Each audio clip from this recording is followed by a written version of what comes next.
Is die soos ID scanner is nou 'n goeie voorbeeld? Ek bedoel, is dit die antwoord? Kyk, die BSID is van klaar. Kyk, en jy skerm jou foon.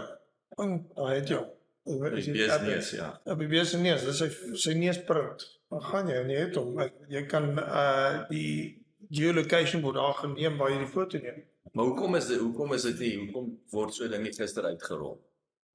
As ons die oplossing het. Die neusscan sal ek dink die grootste rede is dieselfde soos 'n tatoeëer. Hy moet gevang word met 'n kopklem, hy moet geneem word. 'n Bees staan nie stil met sy kop nie. So jy kan nie vir hom sê smile en wave, jy weet, volgende een nie. So ek dink dis nie, ek dink die tags wat jy kan scan en ek dink selfs chips wat hulle vir die honde insit, DNA chips is die beter opsie. Maar dit gaan Want dan kan jy scan. Dit gaan alles oor effektiwiteit. Correct.